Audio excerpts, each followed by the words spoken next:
That's because Milcar, with his enhanced senses, can hear faint screams coming from a few hundred meters ahead, thanks to his improved senses. Brother Milcar, is something wrong?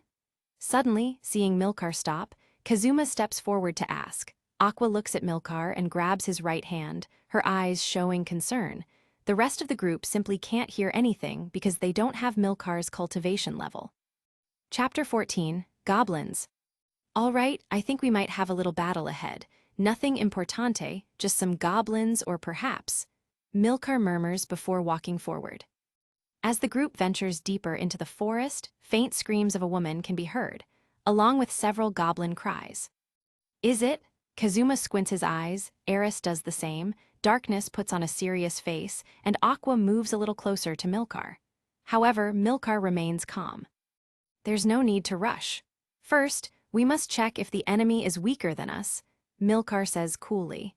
He's been thinking for a long time about how he should act in the face of the problems of this world. Milcar doesn't want to be caught between life and death like the time he fought those kobolds. So, Milcar can simply calm down and worry about his own life. The group nods, following Milcar's orders unconsciously. It didn't take long before Milcar could see a goblin camp. From his position, the huge tree leaves can cover his body, allowing him to see the camp full of goblins without being seen. This is a camp of at least 300 goblins. They've built a 1-meter-high wooden fence around several stone houses. The screams of the woman that were heard earlier are no longer audible, and several goblins that were surrounding the fence gather inside the small village. The theory of Qi is simple. Everything has and will have Qi, the basic energy of the universe. Combined with his new ability to see Qi gained last night, Milcar can roughly estimate the enemy's power based on their Qi quantity.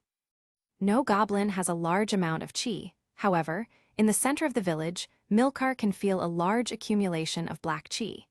If a goblin owns this Qi, then that goblin should be at least the same level as Milcar. Milcar smiles. He slightly draws a small sword previously bought before leaving Axel village and licks the blade. If Milcar is alone, he wouldn't dare to attack this goblin village. However, with his team here, Milcar has no concerns.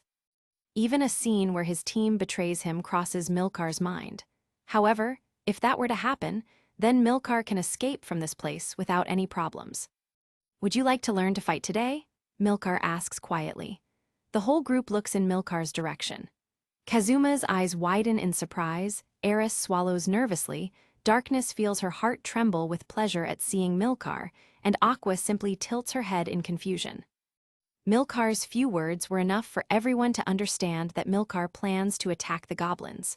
What does that mean? A village of over 300 goblins, just thinking about it makes the backs of both Eris and Kazuma cold with sweat. Darkness breathes heavily and looks at Milcar with affection in her eyes. It's our team's first mission, and you're going to make us fight against 300 goblins. Milcar, with a captain like you, our team is the heaven on earth, I think I love you, Darkness murmurs as her entire face turns as red as a tomato. Aqua, on the other hand, doesn't panic because she trusts Milcar. She simply watches Milcar and Darkness, looking for a way to help Milcar kill goblins. Eris and Kazuma were about to open their mouths to convince Milcar to retreat. However, Milcar leaped forward, leaving the protection of the forest and running towards the small goblin village. Human! Several goblins shout at the same time, their green bodies like small green balls about a meter tall running in different directions. Inside the small village, several goblins ready their arrows and take position behind the fence. Many other goblins with slightly more muscle grab crude wooden shields and wooden stakes, forming a line in front of the archers.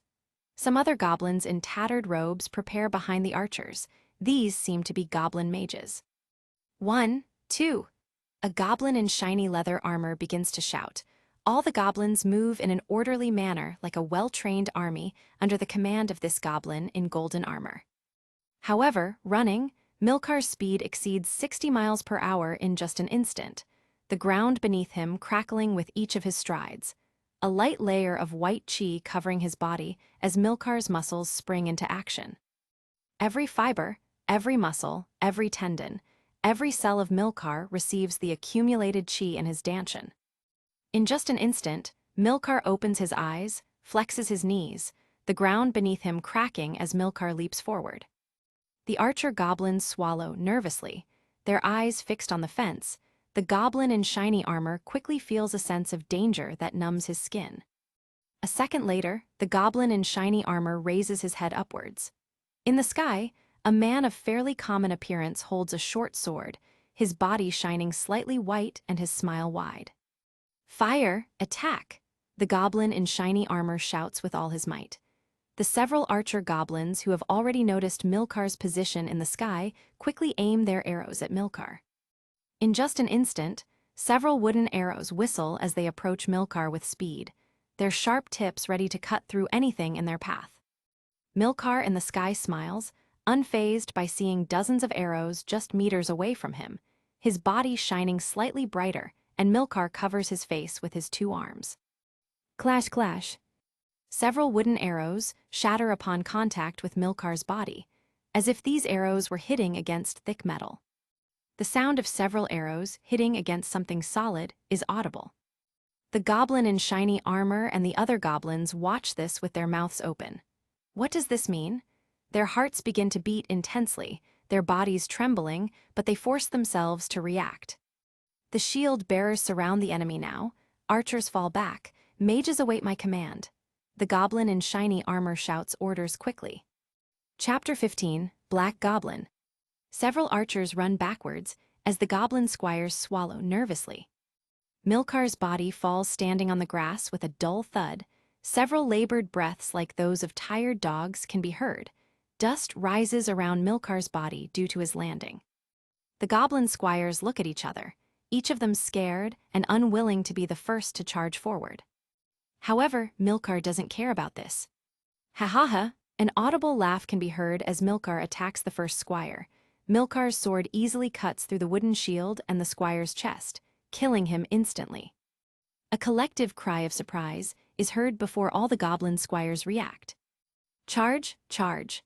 Several goblin squires charge forward, ready to surround Milcar and kill him due to their numerical advantage. Humanity will rise again.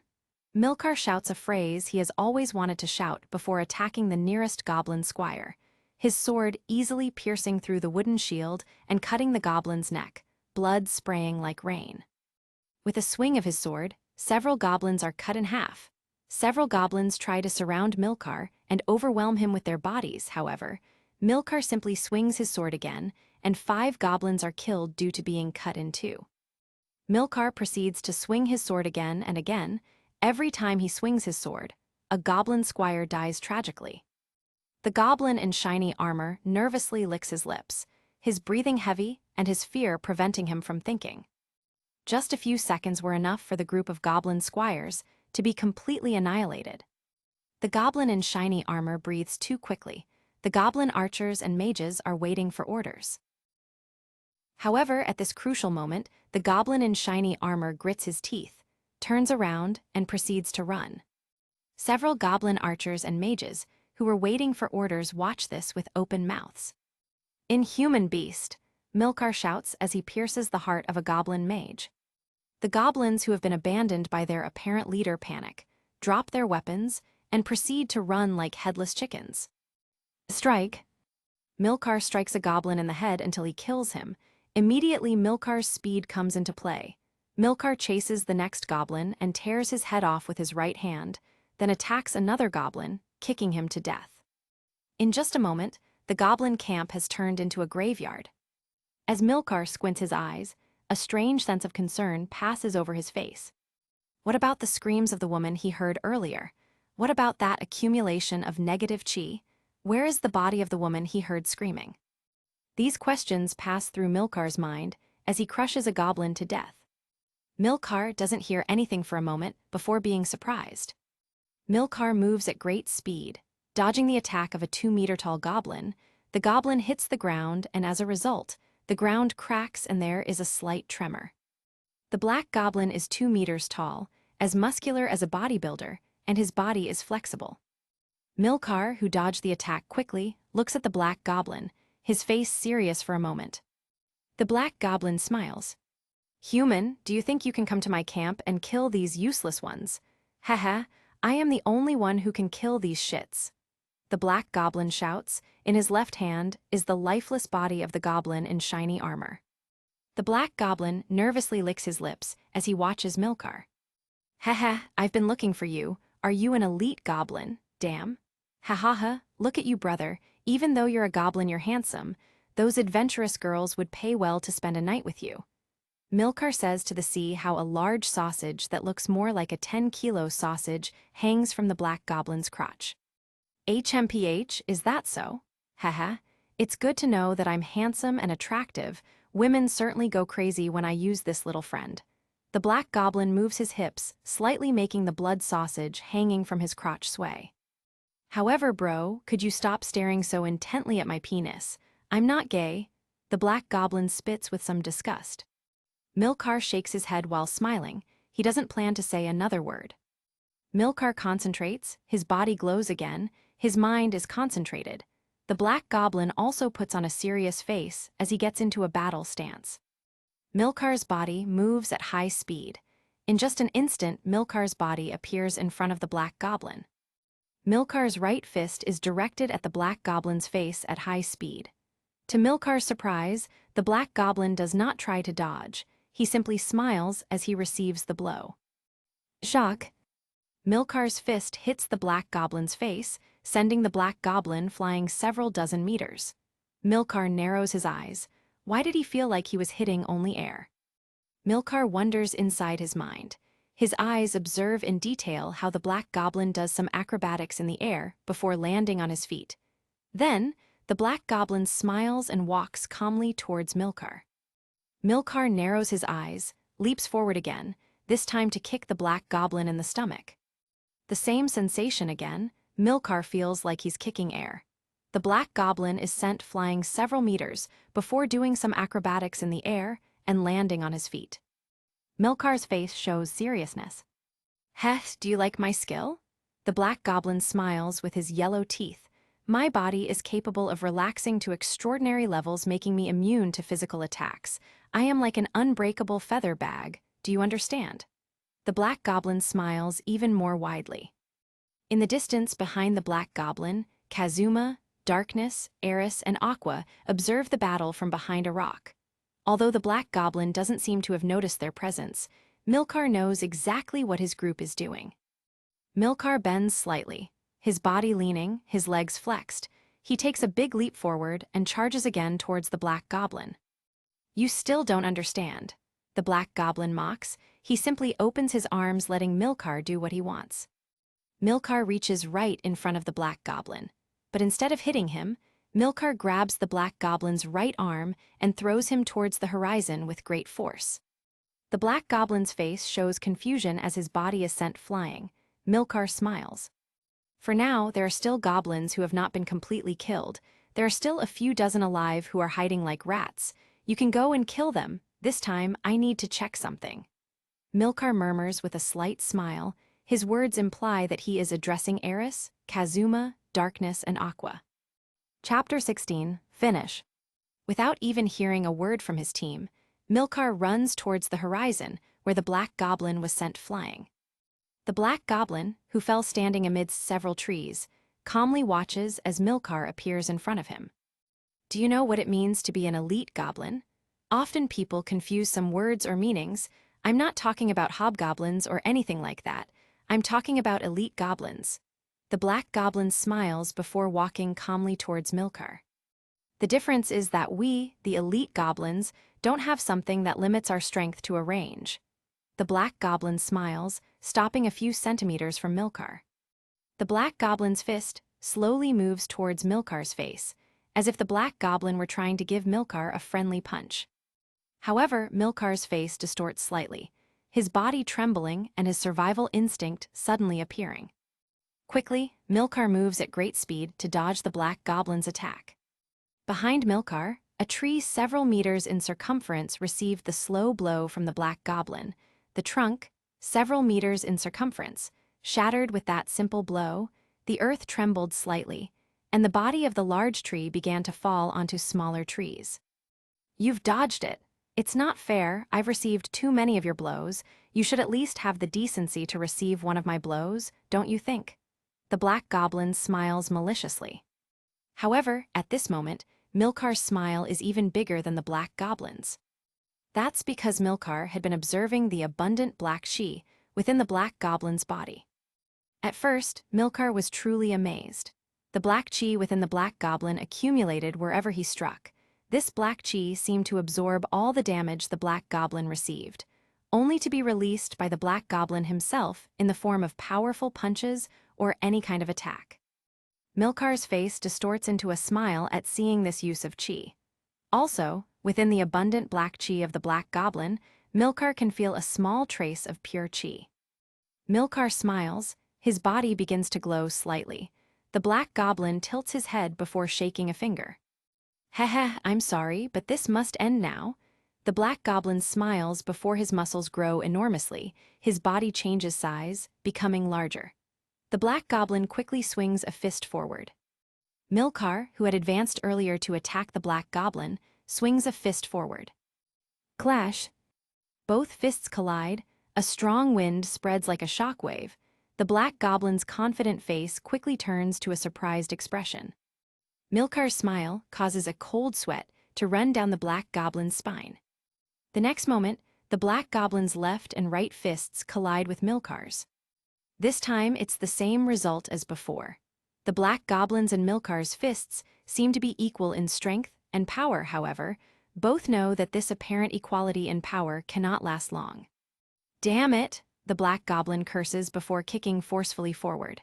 Milcar simply opens his arms and lets the Black Goblin's kick hit his ribs. Strike.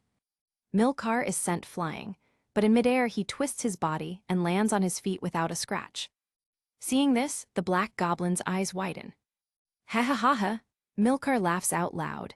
He has managed to imitate the flow of chi within the Black Goblin and replicate it perfectly.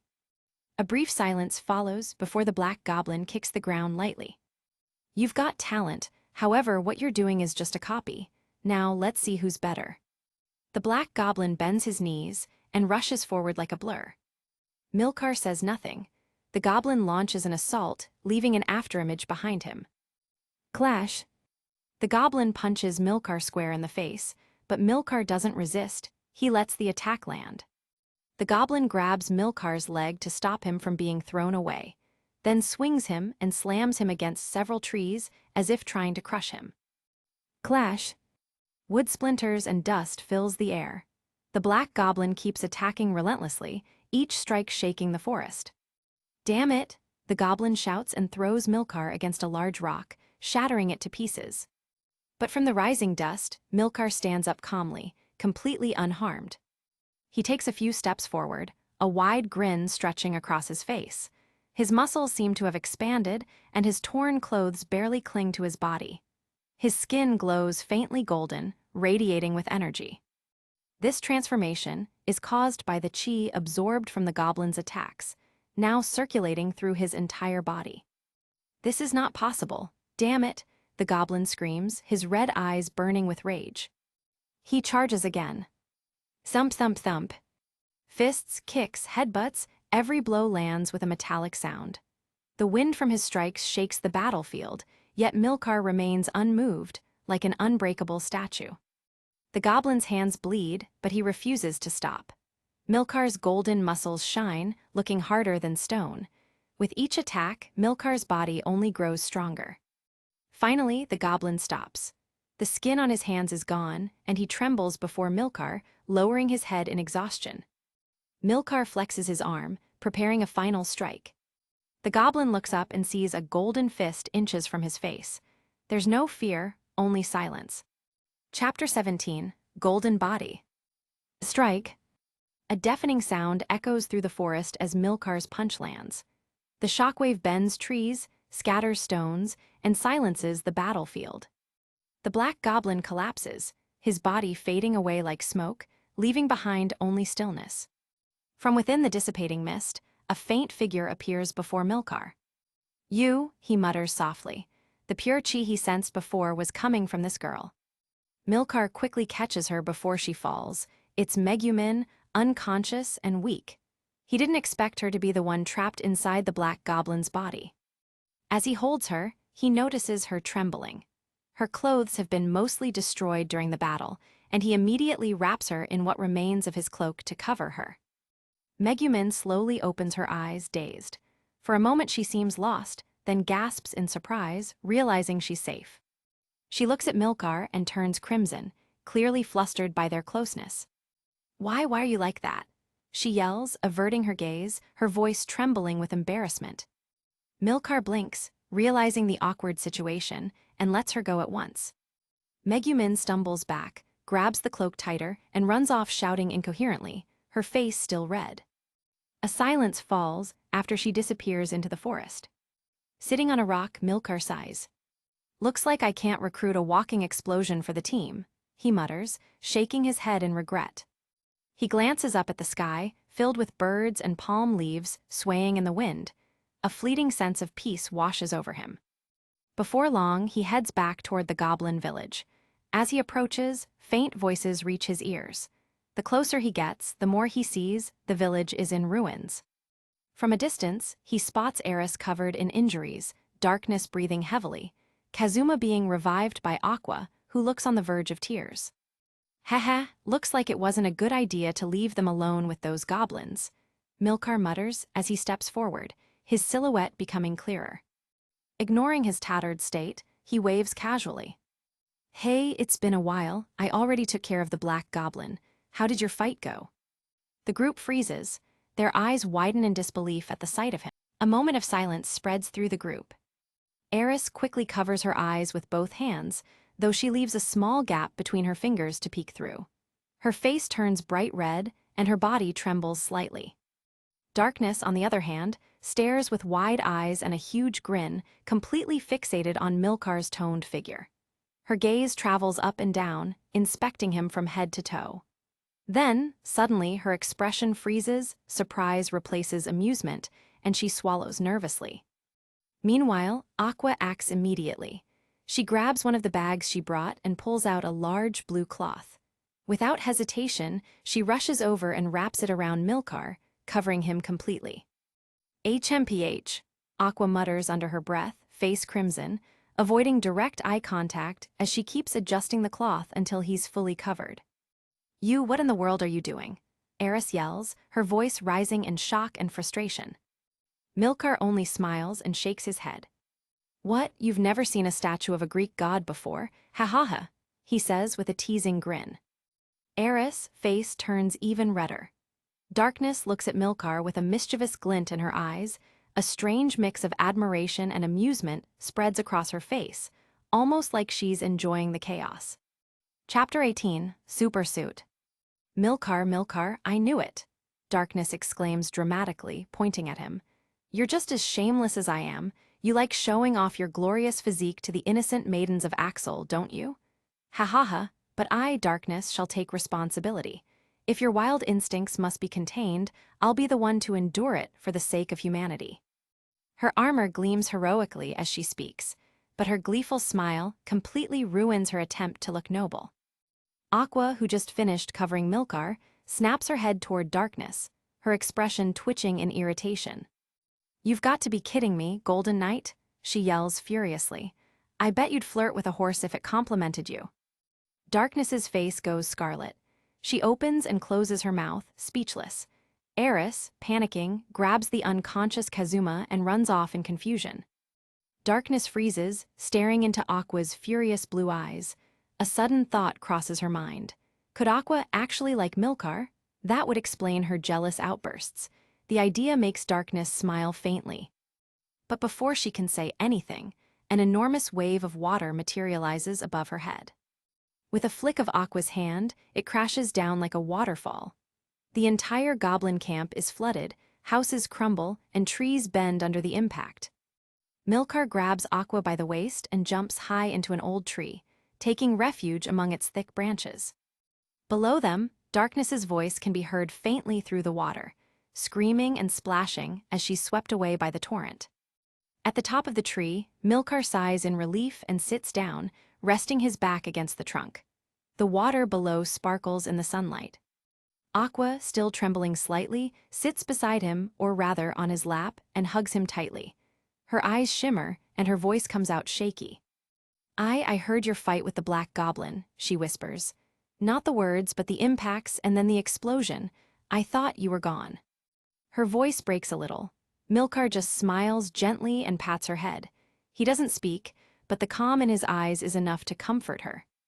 You're stroking my head, Aqua murmurs softly, smiling faintly. I'm a goddess, you know. You shouldn't do that without consequences. Her voice turns playful. So, you'll have to make it up to me with affection, as punishment for being so bold. Milcar raises an eyebrow but stays quiet, amused by her tone. Aqua then lifts the bag she's been carrying and takes out a folded set of blue clothes. Long pants, a dark blue coat, and a light blue chest piece.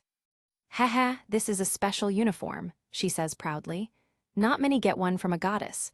Usually, it's for my most devoted follower. Her radiant smile glows under the sunlight. For a moment, she looks every bit the divine being she claims to be. Milcar chuckles and takes the clothes from her hands. Finally, something to wear. Flustered, Aqua turns away slightly, but can't help sneaking glances as he changes. Her cheeks stay bright red, her eyes fixed. Milcar sighs. Are you seriously going to watch me while I get dressed? Aqua nods nervously, her tone defensive. I need to make sure the outfit fits properly. That's all, it's the goddess's duty. Besides, she adds in a lower voice, you said you liked me, didn't you? A true man mustn't be shy before the woman he loves. Milcar just laughs softly and continues dressing, ignoring her flustered muttering. After a while, he finishes. The uniform fits perfectly, his muscles stretching the fabric just enough to give it a heroic look. Chapter 19, Nice Hand Skills. Back in the village, a woman lies on top of the debris of shattered goblin huts. Her armor is soaked, her breathing heavy, but her eyes sparkle with strange satisfaction. It's Darkness, who somehow survived Aqua's water attack. Her drenched hair clings to her cheeks, and despite the mess around her, she smiles like a kid who just had the time of her life. Aqua, Darkness mutters softly, her cheeks turning faintly red. Heh, now that I think about it, Aqua looked really beautiful back there. If she keeps using that kind of magic against me, I might actually fall for her. An image briefly flashes in her mind. Her and Aqua standing close together under the sunlight, before she shakes her head rapidly, trying to clear the thought. At that moment, a short, white-haired woman approaches and grabs Darkness by the arm to help her up. Eris, Darkness murmurs, blinking herself back to reality. Then, noticing her friend's longer hair, she smiles playfully. Wow, you've really let your hair grow out. You look even prettier than usual. Eris shivers slightly at Darkness's teasing tone and quickly releases her arm, stepping back with a cautious expression. Darkness, don't tell me you're... Eris begins, but before she can finish, Milcar suddenly appears behind her with Aqua at his side. Time passes, and several hours later, Milcar's team is gathered at the Guild Tavern, enjoying a well-deserved feast. At this moment, Milcar stands before a striking woman with curly golden hair. Her scent carries a faint trace of lavender, and her smile is both polite and nervous. Well, sir, Luna says softly, trying to keep her composure. This is regarding the Goblin King's bounty. He was known as an undefeated warrior in close combat and commanded several trained goblin subordinates. His bounty was 2 million Eris. Including the others you defeated, your total reward is 3.5 million. She pauses, swallowing hard as she looks up at Milcar. His relaxed grin and calm eyes don't seem like those of someone who could have slain a monster of that level. Still, Luna doesn't question it aloud. She moves her hands swiftly, counting several stacks of Eris bills. Her fingers dance over the coins and paper with practiced grace. Milcar chuckles slightly. You've got good hand skills, he says with a mischievous grin. Those hands could make a lot of people jealous. Luna blinks, tilting her head in confusion, unsure if she just received a compliment or something else entirely. Milcar takes the money, nods in thanks, and heads back to his table where his teammates are celebrating. Sitting down, Milcar pulls out his adventurer card. He had chosen the assassin class earlier, attracted by its high versatility and skill potential. Now, with 100 accumulated points, he's ready to expand his abilities. Among the many talent branches, one stands out to him, Assassin Berserk, a rare and dangerous path. This specialization allows the user to draw strength from the souls of fallen enemies, growing more powerful with every battle. The Berserk Assassin's fighting style is different from that of paladins or warriors. Instead of avoiding damage, they embrace it, converting pain into raw power. Milcar studies the skill tree carefully, knowing each choice will determine the path to future advanced abilities. After some thought, he invests his points into 5 new skills. Edge, sharpening blades beyond normal limits. Wound exchange, gaining strength and agility when injured. Shadow fade, remaining invisible for extended periods. Blood for blood, a forging technique that uses battle essence to reinforce weapons. Agility boost, increasing movement speed and reflexes by 10%. Satisfied, Milcar stores his card and reaches for the plate of roasted toad meat before him. The golden-brown surface gleams under the tavern lights, tempting him. As he leans in to take a bite, a gloved hand suddenly holds out a toad leg toward his mouth. Milcar blinks, raising his gaze to meet the owner of the hand. His eyes widen slightly, and then a playful smile spreads across his face. "My little walking nuclear bomb," Milcar shouts, startling everyone at the table. Realizing what he just said, he coughs awkwardly and corrects himself. "I mean, Lady Megumin, glad you could make it." Megumin, her face bright red, struggles to meet his eyes. Every time she tries, a memory flashes unbidden in her mind, the chaotic moment after the Black Goblin's defeat. She shakes her head, trying to suppress it, but her heart still races. She takes a deep breath and forces herself to look straight at him. I wanted to," her voice trails off into a nervous silence. Kazuma, watching nearby, sighs and shrugs, clearly uninterested in her tension. He just keeps eating. Aqua, on the other hand, narrows her eyes and instinctively moves a bit closer to Milcar. Eris observes the two of them quietly, her expression somewhere between suspicion and curiosity. Darkness, however, smiles brightly at the sight, her thoughts clearly wandering to strange and romantic conclusions only she could have. "I want to join your group. I mean, please, do you want to take?" Finally, Megumin mutters with a voice like a gnat. What led her to make this decision and come to explicitly look for Milcar is a sense of belonging. Before, after escaping like a headless chicken, Megumin discovered a little early that there was a large amount of water starting to flood the forest. Coincidentally, her archmage clothes were swept away by the current, saving her from having to look for clothes or buy new clothes. However, her problem remained the same: food. Previously, Milcar had offered her an opening to join his group, but she could not respond because Aqua's intense gaze made her heart pound. But now things are different. Not only was she rescued by Milcar from becoming part of the Black Goblin Corps, but she also had a close encounter with Milcar. Also, it can be said that Megumin felt all of Milcar's love hitting one of her buttocks hard.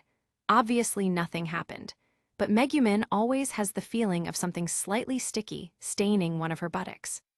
This is a medieval society. Megumin can't help but feel that her purity has been tainted.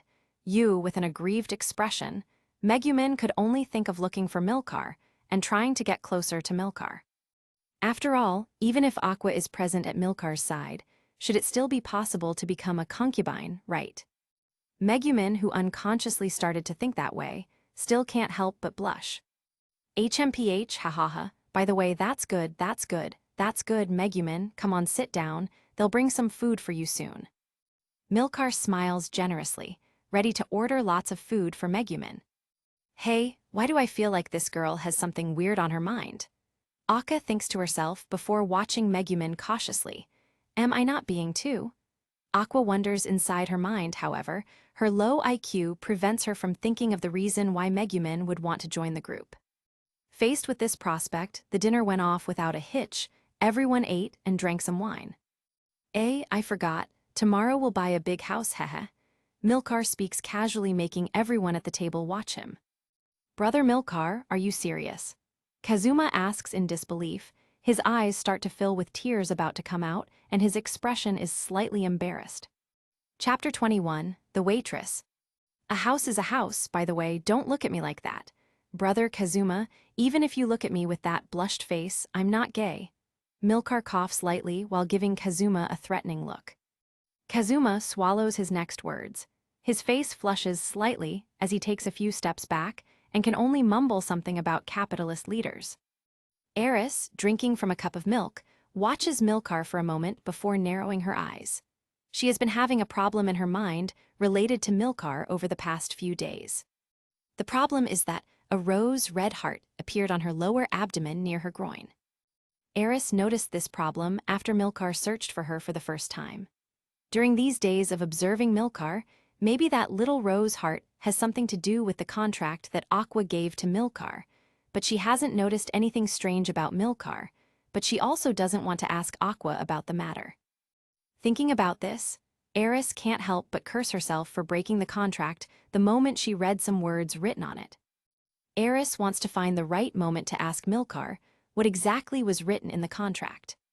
While Eris contemplates whether to speak now or not, Aqua discreetly watches Eris. A thought passes through Aqua's mind, and her expression becomes conflicted. At that moment, when she gave the contract to Milcar, she had thought it would be a good idea to get rid of one of her younger sisters by giving her as a gift to Milcar in exchange for 3 churches. But things have changed, and now Aqua doesn't want to part with Milcar. However, the contract has already been written and has taken effect. Licking her red lips, Aqua contemplates the chances of invalidating this contract. A second later, she shakes her head sadly. It's a bit late, but perhaps I should tell you that there was more news. This time, a neighboring village to the south was completely destroyed. Its inhabitants were massacred and sacrificed. The news has just reached Axel village. Breaking the silence, Darkness speaks seriously. For this kind of matter, she can't play and can only act like a noble lady. A moment of silence extends across the table. Milcar can't help but think about something. This kind of news doesn't seem to be part of the anime he knows.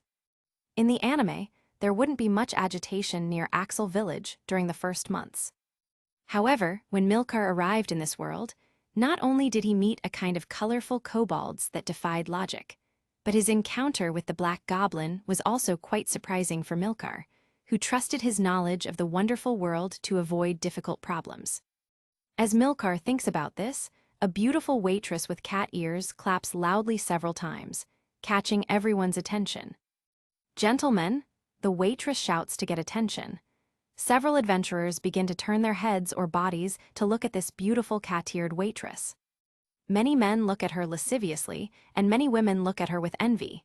However, the waitress seems accustomed to this type of scenario. She simply smiles before clearing her throat. Well, I want to say that our governor, the great Alderp Alexei Barnes, has declared a curfew throughout Axel town. From now until further notice, no one can leave the town. Adventurers will be hired according to their skills as temporary mercenaries to guard the city wall against a possible enemy attack. The waitress speaks calmly, her voice clear and concise. However, there were several contained exclamations from many adventurers, many of whom quickly stood up from their seats. "Hey doll, have you heard about the novice town Fexim?" A rough-looking man speaks while giving the waitress a contemplative look. Another adventurer from another group stood up to speak. Exactly, the novice town Fexim was completely wiped out from the inside out. Do you know why? Obviously, darling, is because they tried to control the adventurers. There was a slight hint of threat in these men's voices. At this moment, Milcar takes advantage and stands up with a wicked smile. "Haha, doll, how about telling us a joke? Maybe you'll make us smile and we'll accept Barnes' proposal. Otherwise, we can just use your body to calm the rage you just provoked by interrupting our dinner," Milcar says with a hint of threat in his tone.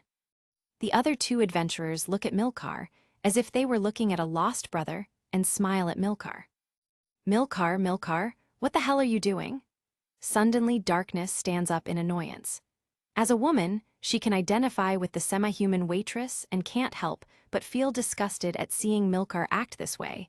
The other members of the group just watch Milcar while drinking the wine from their glasses. However, Milcar simply smiles.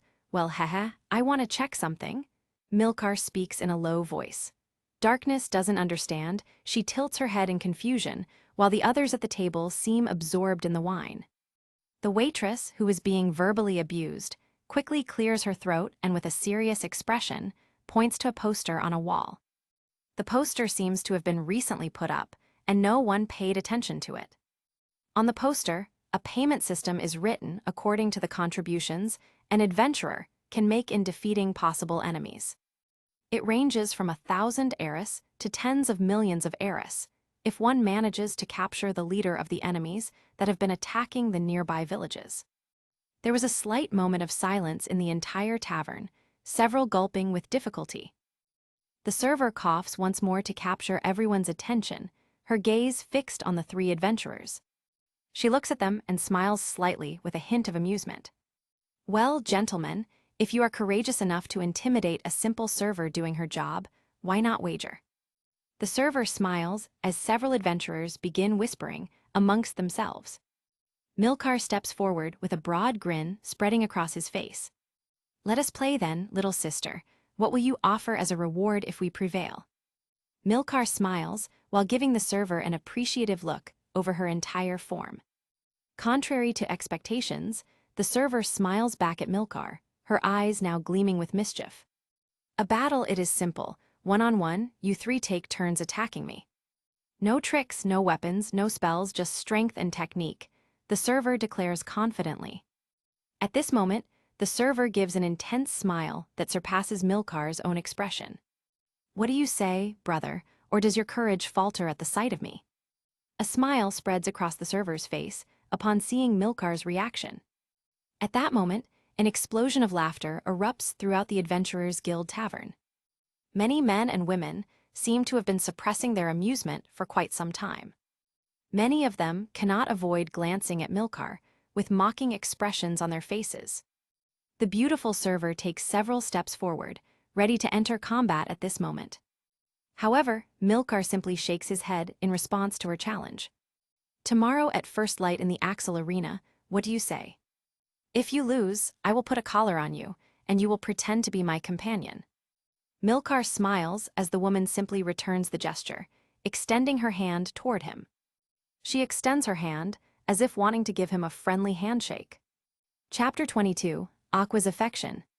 The server's maid outfit seems to tighten slightly as muscles begin showing beneath the fabric. Her chest strains against the buttons of her costume as she stands close to Milcar. Milcar grins from ear to ear, displaying his teeth, and takes several steps forward. He extends his hand to shake with the woman's, and immediately feels immense pressure. His entire hand feels as if being crushed by thousands of kilograms of weight. Unsurprised by this, Milcar is not intimidated, his ability to increase stats activating instantly.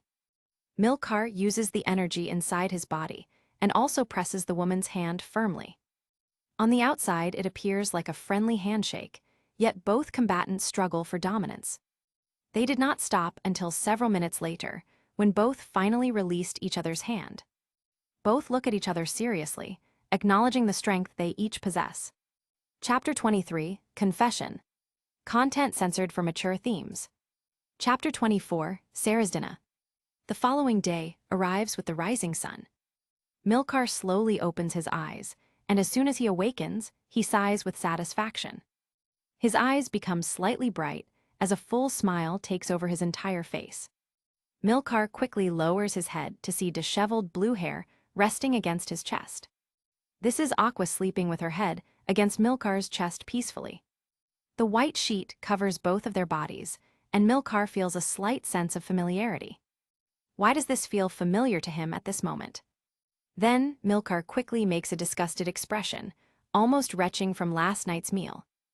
After all, Aqua has just entered the first level of energy cultivation recently. He has taken huge steps in his cultivation, as well during the night. Naturally, both had to rid themselves of impurities within their bodies, and both smell terrible. Milcar wastes no time, moving quickly and grabbing a set of clothes from the wardrobe. He scoops Aqua's body into his arms as if she were royalty, darting toward the window. From the outside, all one could see was white light shooting from the upper guild tavern room. Milcar did not think anything of it at the moment as he moved swiftly. He quickly found a crystal clear lake in a forest several kilometers from Axel City. He headed to the pristine lake to bathe. Obviously, Aqua would bathe with him there. But what? Milcar cannot help but wonder about something he just noticed. Due to his speed and the quickness with which he entered the lake's water, something escaped him. He did not notice the feat he had just accomplished during his cultivation breakthrough. His eyes open with disbelief, a feeling of happiness coursing through his entire body. A smile appears on his face as realization dawns upon him. Cultivation, cultivation, cultivation. Milcar murmurs like someone possessed as he checks his level. His surprise arrives when he discovers that he has reached the 5th stage of energy cultivation. A brief moment of silence, broken only by a slight chuckle that grows louder. Holding Aqua in his arms with half his body in the lake, Milcar laughs heartily. The feeling of happiness filling his heart is completely indescribable at this moment. Woken up by the screams of someone ecstatic, Aqua squints her eyes due to his audible laughter. She seems annoyed as she slightly opens her eyes to see what is happening. Aqua was ready to scold whoever dared to wake her from her dream like that, only to be surprised a moment later by Milcar's sudden actions. Milcar moved his arms quickly, grabbing Aqua's body and embracing her tightly. Milcar hugs Aqua firmly, pressing his lips against Aqua's sweet lips with intensity. Milcar's tight embrace wakes Aqua up completely, her eyes widening as she watches him. To be awakened like this after such a night, Aqua's thoughts become slightly chaotic. A feeling of affection fills her whole body as she bathes in happiness. Aqua hugs Milcar with all her strength as she responds to his passionate gesture. After several minutes, Aqua separates from Milcar's mouth to catch her breath. She was about to say affectionate words, but quickly disgust reflects on her face. Aqua almost retches from last night's dinner at that disgusting smell surrounding them. Aqua holds back the nausea as she tries to find the source of the smell. Aqua swears at this moment that she will eliminate anything that caused this odor. How dare that thing interfere with the time she spends with her man? Aqua thinks furiously before realizing that the smell comes from herself. Aqua's face quickly turns intensely red, a strong breath escaping her lips. She tries to escape from Milcar's embrace in embarrassment and mortification. You, let me go. Aqua shouts in fear as she tries to escape like a frightened cat. However, Milcar simply does not let go of Aqua's body at all. He submerges both their bodies a little more into the water to help wash away the impurities. All while several thoughts of what Milcar might think about her odor fill her mind. Her heart reels between negative feelings and worry about his perception of her. In the end, Milcar releases Aqua's body, letting the water goddess immerse herself in the crystalline water. A moment later, Aqua, completely blushing, emerges from the lake looking slightly at the sky. A thought crosses her mind: could Milcar abandon her because of her unpleasant odor? Before Aqua can continue thinking about this troubling possibility, she quickly receives an embrace from behind. Aqua, Aqua, can you tell me again? Milcar whispers in her ear softly. You know, last night, you declared that your body and soul belonged to me completely. And that you wanted to build a future with me, Milcar continues whispering. I want to repeat it every night, I want to make you happy every night. Do you accept? Milcar asks, making her widen her eyes in surprise before blushing. She smiles slightly as several thoughts run through Aqua's mind, hanging her head in shyness. Indeed, last night, Aqua and Milcar had practically spent more than 5 hours being intimate together. In the end, both fell unconscious, and Milcar woke up a few hours later feeling refreshed. Remembering the feeling of being united to Milcar last night, Aqua lowers her head again. She nods slightly like a bird pecking at grain, agreeing to his proposal. It is true, I brought your clothes and mine. We should be ready to return soon. Milcar smiles, his eyes focusing a little on the vast blue sky above them. A thought crosses his mind as he contemplates their future together. After all, the server with feline ears from last night is awaiting me today. Perhaps I can make her wear one of those spiked collars, Milcar said thoughtfully. Last night at the tavern, Milcar challenged that cat-eared server to a fight. The handshake between Milcar and the server made it clear she surpassed him in strength. That is why he bowed slightly, as an apology at that moment. But now it is different. His level of cultivation has completely transformed. At the fifth level of energy condensation, Milcar can easily say his stats multiplied significantly. At this level, Milcar believes he can even fight against that server hand to hand. Although this is probably just his casual thought at the moment. Milcar puts on the suit that Aqua gave him yesterday and looks at the sky. After all, the server Milcar challenged yesterday to a battle was none other than Sarazdina. She is one of the Demon King's generals, a formidable opponent indeed. Milcar knows her because he has seen Sarazdina's image through his device in his other life. Also, the large amount of energy in Sarazdina's body is practically superior to any existence before. Probably Sarazdina is using an accessory to look like she has feline ears. But that is not important to Milcar at this particular moment. What is important is that Milcar cannot understand why Sarazdina works as a server. If Milcar remembers correctly, Sarazdina should work as a priestess in one of the churches. Chapter 25, Alderp Alexi Barnes. Thinking about this problem, Milcar can do nothing but shake his head in confusion. He must admit that everything he knows about this world might not be entirely useful. Milcar sighs with resignation as a feeling of loneliness invades his heart momentarily. A moment later, Milcar can feel something warm pressing against his chest gently. Pulled from his thoughts and looking down, Milcar sees familiar blue hair pressing against him. Aqua, Milcar murmurs lightly before embracing this goddess in his arms. Milcar smiles and simply dismisses all the negative thoughts from his mind completely. It is time to return to Axel Village. I still have to fight that server. You know, Milcar says with a smile as Aqua hugs his chest tighter. A smile escapes her face as she holds him close to her.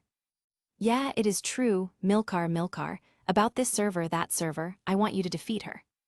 Aqua says with a strange conviction reflected on her face at this moment. She seems to be thinking about something that Milcar cannot fully understand. A moment later, Aqua blushes while fidgeting with her hands nervously.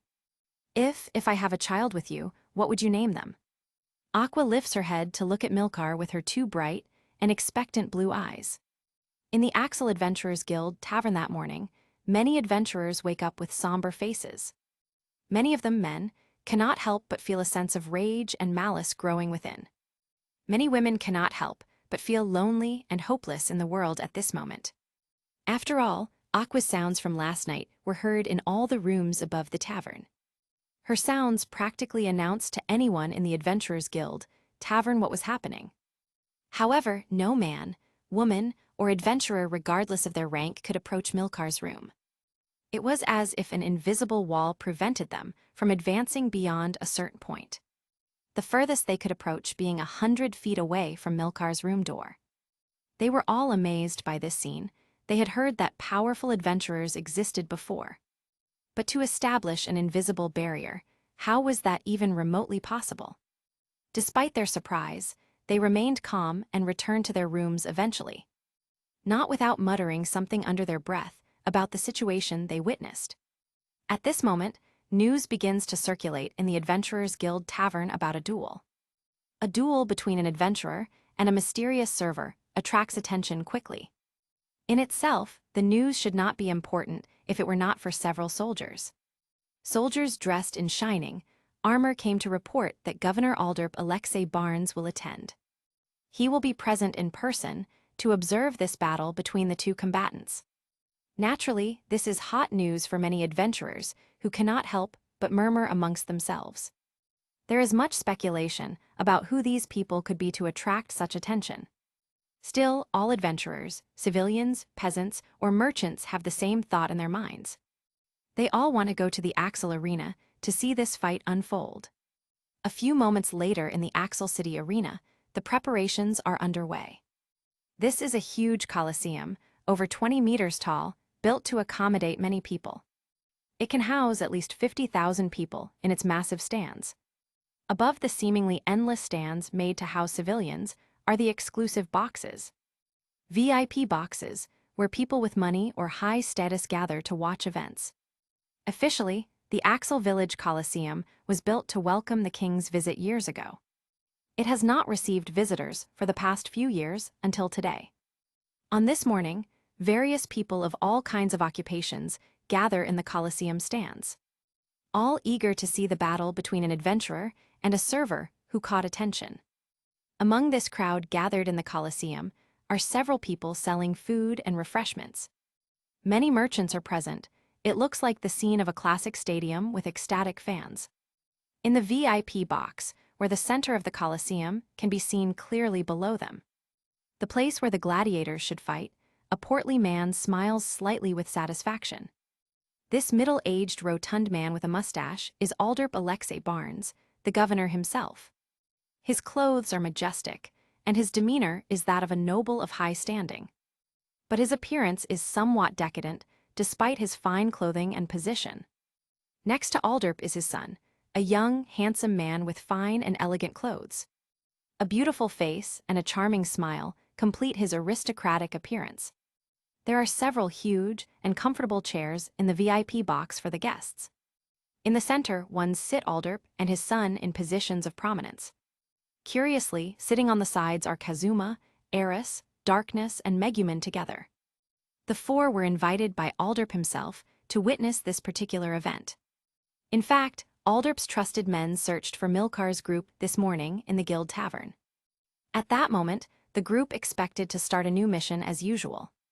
Darkness was eager, Eris sleepy, Kazuma calm, and Megumin slightly blushing as always. They were all taken by surprise by men in silver armor, arriving unexpectedly. Although Darkness wanted to escape at that moment, she could not because of the numbers. There were more than 20 men who came to look for them specifically. "I never thought you would be in this young man's group," Alderp speaks amid laughter. He pats his belly as his voice is clearly directed at Darkness, specifically. The members of Milcar's group, still, do not understand why Alderp is so familiar with Darkness. So they watch Darkness with cautious and vigilant looks on their faces. "It is just a coincidence, sir." Darkness blushes as she fidgets with her hands nervously. She trembles slightly, feeling all the stares on her body at this moment. Alderp laughs heartily. He takes a piece of meat to his mouth with a fork. He smiles cunningly as he chews his food and observes the group before him. "That girl, Sarasdina, is one of my most loyal subordinates, you know it. I asked her to go and report on the curfew established in Axel recently. I never thought she would get in trouble with your leader, Lady Darkness. But maybe it was a good thing. Sarasdina is beautiful but problematic. It is the first time that one of her problems brings me happiness and entertainment. Do you understand what I mean?" Alderp squints his eyes and fidgets with the chicken leg. He opens his eyes after a moment and looks directly at Darkness again. "By the way, your leader, what is his name?" Alderp asks with genuine curiosity. "It is Milcar, sir." Darkness responds seriously, observing the man for a moment. Before smiling slightly, it seems she just remembered something pleasant about him. Milcar, it is a good name." Alderp pauses with a slight chuckle. "I hope his masculinity is not affected after the battle. It has happened before, you know. Sarasdina is a strong woman. She is the strongest girl in my entire army." Alderp paused, as if analyzing the expressions of the people around him carefully. Not finding anything suspicious, he continues talking about his prized warrior. "Her strength is unmatched. There has not been a man who has been able to scratch her. She is a good girl. She is my treasure." Alderp paused to make an inappropriate smile. It seems he is remembering something pleasant, maybe the moment he observed Sarasdina privately. "Your man, Milcar, has to be careful. Sarasdina is a woman who devours men. That woman, although beautiful, has already harmed more than 20 men without hesitation. She is like one of those crude physicians from 100 years ago with her methods." Alderp put on a serious face as he looked directly at Darkness. For a moment, Darkness opened her mouth, a blush passing over her face quickly. She raised her voice slightly in protest at his assumption about her relationship. "He is not my man. He just, Darkness stammers nervously. "He is just the leader of my team, a leader who disciplines me every chance he gets." Darkness began to breathe heavily as she spoke those words aloud. Chapter 26, Calm Before the Battle. At this moment, The shouts of various spectators in the stands can be heard clearly. These shouts are due to the appearance of a woman, with minimal clothing entering the arena. Marked muscles, a calm face, short hair, and feline ears distinguish this warrior woman. This woman is none other than Resigned, making her entrance to the battlefield. There was a brief moment of silence before many men began to shout with excitement. "My love, why do you not come to my house? I will care for you daily." "Darling, come on, show us more, more, more." Several men shout enthusiastically. Several men go wild, seeing this scantily clad woman stretch her limbs in preparation. A pre-battle warm-up routine that captivates the attention of the crowd. In the VIP box, the portly Alderp smiles, his eyes fixed on the woman below. After all, this woman is his most precious treasure in his entire collection. In this moment of immense noise created by a crowd of people gathered together, Milcar walks calmly towards the Colosseum, his eyes calm as he checks his own abilities. Milcar's energy control has improved significantly. Now the energy in his body can do more. It can do more than just increase his physical strength and basic capabilities. If he thinks about a basic law of physics, Milcar can manifest some fire. Fire appears in the palms of his hands through sheer concentration and willpower. If Milcar practices a little more, he is sure he can shape the fire, or make it move quickly towards his enemy as a projectile weapon. Aqua walks behind Milcar, bouncing while murmuring something difficult to understand clearly. Although Aqua has reached the first level of energy condensation, she does not realize her power. In fact, she can lift rocks weighing several hundred kilos or crush coins easily. When Aqua noticed her strength and agility, her eyes simply shone with curiosity and wonder. She began to play with various things to test her newfound capabilities. Aqua does not seem to be the type of woman interested in battles or combat.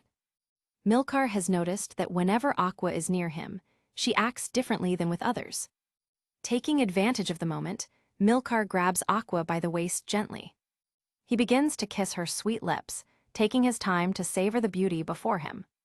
Before telling her to find a place to sit or somewhere to be in the Colosseum, Aqua observes Milcar suspiciously, her eyes somewhat bright and her expression somewhat confused. "You are going to strike her on the face, right?" Aqua suddenly asks with seriousness. There was a slight moment of silence. Milcar looks at Aqua with some confusion initially. But then Aqua smiles. She moves her hands to take out a chocolate candy. She retrieves it from the bag she was carrying with her supplies. "Forget it, I will give you this, so, strike her on the face." Aqua mutters as she shoves the chocolate candy into Milcar's hands secretively. As if she is doing something illegal, Aqua smiles nervously before heading towards the Colosseum. In the Colosseum arena, the crowd begins their rhythmic chanting loudly. "Blood, blood, blood." The shouts grow louder with several men screaming for the battle. Milcar can hear them from his position, but he simply ignores these shouts completely. As he enters one of the Colosseum's entrances, walks down a corridor ahead. He arrives at a compartment the gladiator can use to enter the Colosseum's battle arena. There was not even a moment of tension or hesitation in Milcar's eyes whatsoever. Before he walked several steps forward with confidence and determination. That man should not have escaped, right? Resigned wonders in her mind quietly. As one of the Demon King's generals, Resigned has many powerful abilities at her disposal. However, having these abilities also took away the fun she used to find in challenges. A year ago, Resigned embarked on a mission to find strong men to fight. One day, she found a book hidden in a forest during her travels. The book was called The Art of Governing, a book about how one should use power. Since that moment, her life changed completely. The way she fought transformed entirely. Now Resigned can be considered one of the strongest existences among the Demon King's generals. Last night, she simply thought about defeating Milcar for a bit of entertainment. However, after the handshake with Milcar, Resigned's thoughts have been chaotic and confused. While Resigned thinks about all this, the forged gates emit a loud sound. The gates that should open to let her opponent out creak ominously. This quickly catches Resigned's attention, and she lifts her head to see the source. Her eyes widen enormously, Her body trembles, and her mind cannot process what she sees. Milcar, with one hand, pushes the huge forged iron door weighing several tons forward. The iron door in the shape of a grid bends, with Milcar's push effortlessly. Before the entire iron door flies out, as if something had thrown it violently. Everyone in the Colosseum watching Milcar, with terrified eyes, swallows hard at this moment. How is this even remotely possible for a human being to accomplish? The shouts stop abruptly, and a silence falls over the entire Colosseum instantly. In the VIP box, Aldrip drops the chicken leg he was eating in shock. His surprise evident as his mouth hangs open in disbelief at the sight. That door made of molten metal weighs at least 10 tons of solid iron. A man, with the simple push of his right hand, bent this metal effortlessly and sent the door flying through the air like a mere toy. Aldrip's eyes widen in surprise, his mind unable to process what his eyes witness. At the same time, Aldrip's son gets up from his seat and quickly runs forward. He rushes to the railing of the box to get a closer look at Milcar. Impossible, Aldrip's son murmurs through clenched teeth, his mind working to process what he saw. After all, Milcar's feat is comparable to the feats of the strongest adventurers anywhere. Aldrip's son, Walter Alexei Barnes, quickly turns around to look at Milcar's group. His eyes scan all the girls and the only boy present in the box, trying to read their expressions, to understand their reaction to this display. However, Walter is even more surprised to notice that Milcar's group is calm. They are observing the arena, with relatively calm expressions on their faces. Maybe they do not know that door weighs more than a dozen tons. A slight thought crosses Walter's mind before he calms down and regains his composure. After all, these feats are incredible, but not completely rare in the kingdom of Belzerg. In fact, Walter had heard that recently, a young man with blonde hair appeared. Someone who could exert unparalleled strength and agility beyond normal human limits. Walter swallows hard before calming down, and Aldrip does the same, regaining his composure. Aldrip's shrewd eyes observe Walter closely. There was not even a need for words. For Walter to understand what his father was trying to communicate to him. Chapter 27, 7 more. Perhaps it is because they have been fighting side by side with Milcar recently. That Kazuma, as well as Eris, Megumin, and Darkness, do not seem surprised by his feats. The one who truly is not surprised is Kazuma. After all, he knows cultivation methods. He knows what it means to cultivate energy and develop supernatural abilities. Should I stop the fight? Walter asks hesitantly, surprise still visible in his voice tone. However, Aldrip squints his eyes at his son's question about halting the match. Why did his son not understand the message he gave him with that look? Aldrip vigorously shakes his head in response to Walter's question about stopping the battle. No, no, no, after all, Sarazdina is fighting against Milcar. I want to see what happens. Aldrip smiles strangely as he watches the arena below with great interest. Milcar's group seems not to understand Milcar's feat and are only surprised by the door. They are surprised that Milcar can push such a large door with minimal effort. The gigantic door fell in the center of the arena with a loud noise, breaking the silence that had fallen over the entire Colosseum moments before. A moment later, several bursts of ecstatic screams are heard throughout the Colosseum. Sarazdina observes the massive iron door totally deformed before looking at Milcar directly. A strange ear-to-ear smile paints her face, making her beauty vanish completely. You have arrived so soon. I thought maybe you would continue with the blue-haired girl. Sarazdina smiles as she leans slightly forward, seeming ready to enter into combat immediately. Upon Sarazdina's words, only a smile appears on Milcar's face in response. Envy, do you want to play with me too? Milcar smiles from ear to ear, before placing his hands on his back in a casual, confident manner. Just so you know, I do not like intimidating or striking women, so I will not use my hands. Milcar says, giving Sarazdina a provocative look that challenges her pride as a warrior. There was a slight silence throughout the Colosseum before several screams of women became audible. Many of these screams are of anger and helplessness at his condescending statement. Each of these women seems to have forgotten Milcar's previous feat of strength. They want to jump into the arena to fight Milcar personally for his arrogance. During this past year, Sarazdina has changed her profession as a priestess several times. But she has retained some essential skills from her former profession as a cleric. So now Sarazdina can be considered some sort of warrior-priest hybrid class. There were no more unnecessary words. There was a slight blush on Sarazdina's face. As she took a step forward, the ground beneath her began to crack from the pressure. Sarazdina disappeared from her own place due to her great speed and agility. From afar, only a slightly pink line, Sarazdina, moving at great speed towards Milcar appears. A slight wind spreads from Sarazdina's rapid movement across the arena floor. The next moment, Sarazdina's right fist is inches away from striking Milcar's face. Sarazdina smiles upon realizing this. Milcar simply has a calm expression on his face. The strong blow hits his face, distorting it due to the impact of Sarazdina's fist. Strike, the sound of the impact, echoes through the arena loudly. Milcar's body was sent flying at great speed, only to hit the wall ahead. The wall is several meters thick, but still cracks from the impact force. Crash, Milcar's body hits the wall, generating a loud noise throughout the place. A slight dust cloud spreads throughout the place, obscuring visibility momentarily. There was a slight silence. Everything happened in just a few seconds of combat. No one in the audience seems to react to this scene unfolding before them. In the VIP box, Aldrip had already taken several steps forward towards the railing.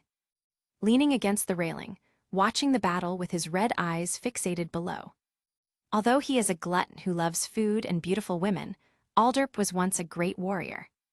He was a warrior with extensive battle experience from his younger days. Aldrip can tell from his experience that Milcar was not even slightly injured truly. Although this is only his gut feeling, Aldrip can now swear that Milcar is completely unharmed. But how is this possible, with such a devastating blow landed? Aldrip swallows hard. Maybe it could be a special ability he possesses. But what ability could be used to reduce all the damage he receives from attacks? Would that not be invincibility, or something similar to complete damage negation? A cold sweat runs down Aldrip's greasy back as he contemplates this possibility. At the same time, Walter, who is watching the battle not far from the railing, observes carefully. He observes his father's reaction with some concern about his unusual behavior.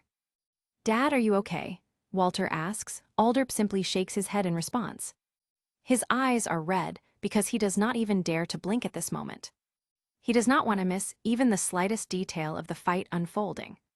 From among the rubble of the wall, Milcar, with slightly dirty clothes, walks out casually. He walks out as if nothing had happened to him at all.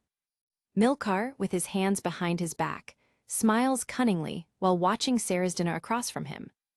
Sarazdina's face becomes even redder. She cannot stop breathing heavily with exertion. A maniacal smile paints her face, making her look horribly ugly at this moment. Several screams can be heard from the common spectators in the stands above. Once again, Sarazdina takes the initiative to attack with renewed vigor. Her body moves at great speed. In just a second, she is in front of Milcar. This time, Sarazdina directs a kick towards Milcar's face with devastating force. At this moment, Milcar raises his right foot to block Sarazdina's kick defensively. Crash, a loud impact noise can be heard as a strong wind spreads outward. The wind spreads after Milcar blocks Sarazdina's kick with his own foot. If one looks at the ground, one could see several cracks several meters long formed. These cracks formed under Milcar's feet from the sheer force of the collision. "What?" Sarazdina opens her eyes with surprise, quickly examining Milcar in disbelief. She cannot believe her kick was completely blocked, and her mind still cannot process this. Her mind cannot process what just happened in that exchange of blows. "Sorry, fun time is over." Milcar smiles as one of his hands moves quickly. One of his hands quickly moves at great speed, forming a fist with his hand. In just a second, Milcar's fist strikes Sarazdina's face with tremendous force. Inside Sarazdina's face, her skull breaks into small pieces from the impact. Her face skin compresses severely, and half of her brain is completely destroyed instantly. Crash, at this moment, the sound of a great impact can be heard clearly. A strong wind spreads as Milcar, who had moved at great speed above Sarasdina, smiles. He strikes Sarasdina's face towards the ground with devastating power and precision. Milcar's fist literally sinks several centimeters into Sarasdina's face in just a moment. The next moment, Sarasdina's head separates from her body and hits the ground hard, turning into a pile of destroyed remains and blood scattered all over the place. The Demon King's general, Sarasdina, eliminated, now only 7 missing, Milcar murmurs quietly. Silence spreads throughout the place as everyone processes what they just witnessed. The next moment, Milcar feels a powerful fist hitting his face unexpectedly. Milcar quickly narrows his eyes in confusion at this sudden counterattack from nowhere. His body is sent flying for a moment before Milcar stabilizes his whole body. He falls standing on the ground and regains his balance after the unexpected blow. Surprised, Milcar touches his face only to feel something warm in his hand. What he sees is blood, and touching his completely dislocated nose, Milcar is surprised indeed. Milcar looks around him distrustfully, ready to react to any enemy nearby. However, besides Sarasdina's completely motionless body a few meters ahead, Milcar sees nothing. He cannot see or feel anyone with high energy near him at all. The audience is also completely silent, shocked by the brutal display of violence. This woman, Milcar smiles, remembering one of Sarasdina's abilities from his knowledge. A classic counterattack ability, Sarasdina could reflect all the physical damage inflicted on her. Chapter 28, Invitation. It was as if another Milcar had struck the real Milcar with his own power. Milcar smiles before adjusting his nose to return to its original position carefully. Although this is not recommended normally, Milcar is an energy cultivator after all. This wound can easily heal in a few minutes with his regenerative capabilities. Milcar raises his hand to claim victory over the defeated demon general. Several silent spectators stand up and begin to chant Milcar's name loudly. After a few hours have passed since the battle concluded successfully. In a grand castle, Milcar enjoys a dinner at a large table with his companions. Here also his group, and Aldorp is present for this celebratory feast. After winning that battle, Aldorp presented himself to Milcar and offered to gift him something. He offered to gift him a large castle as a reward for his victory. Although, of course, it is obvious that Aldorp has hidden intentions for this generosity. Lord Milcar, the truth is that, well, I will not hide anything from you. Aldorp's face becomes serious after he says that with a grave expression. Those who massacred the neighboring villages are none other than the rainbow kobolds recently. I think what you will say next will not please me. Milcar takes a piece of meat. He takes a piece of meat to his mouth, watching Aldorp carefully and suspiciously. No, Lord Milcar, perhaps you do not know, but in Axel I can be quite helpful. I can be quite helpful in many terms actually. Aldorp continues his pitch to Milcar. In fact, half a year ago, I recruited a talented girl in magic arts. After Sarasdina, she is the second most important woman in Axel for my purposes. I think her name is Wiz. She also has an apprentice named Union, Aldorp murmurs cunningly. His voice almost resembling that of a salesman presenting his products for sale. Well, you know, we, the men, are quite curious about certain things. I can introduce them. I mean, you can see how the merchandise is, Aldorp says before smiling inappropriately. Aldorp's intentions are clear to Milcar. There was a slight moment of silence following his words. A moment in which Milcar was simply listening to Aldorp, without saying a single word. Milcar, who was drinking some red wine from a wooden cup, freezes in his place. Excuse me, what are we talking about? Milcar suddenly asks with confusion. He does not seem able to process Aldorp's words at this particular moment. Those names, Union and Wiz, are they not the two girls praised for their attributes? Praised in this wonderful world. Ah, Milcar quickly analyzes Aldorp's previous words carefully. Why does Union seem to be Wiz's apprentice in this version of events? Why is Wiz under the command of this inappropriate rotund man, he wonders. Several questions pass through Milcar's mind at this moment about the inconsistencies. His knowledge of this world seems to serve only as fond memories now. In fact, Milcar is really thinking that the whiz and union that Alderp has might differ. They may not be the whiz and union he knows from his previous life's knowledge. Although maybe that is just Milcar overthinking things, as he often does. At this moment, Aqua, who is enjoying some red wine, quickly moves her chair. She moves the chair she was sitting on closer to Milcar's chair beside him. Aqua looks at Alderp with a hostile face before lifting a glass filled with wine. She gently presses it against the lips of Milcar, lost in his thoughts. What does this mean? Milcar thinks inside his mind when he notices Aqua's movements. A slight feeling of joy and pride passes through Milcar's heart at her actions. After all, Aqua is not a girl who knows how to hide her feelings well. Her previous actions are obvious. Milcar is proud to make a goddess act this way. Milcar murmurs a few words before simply drinking the wine she offers him. Aqua smiles at this, her heart previously agitated by the fear that Milcar would accept calms.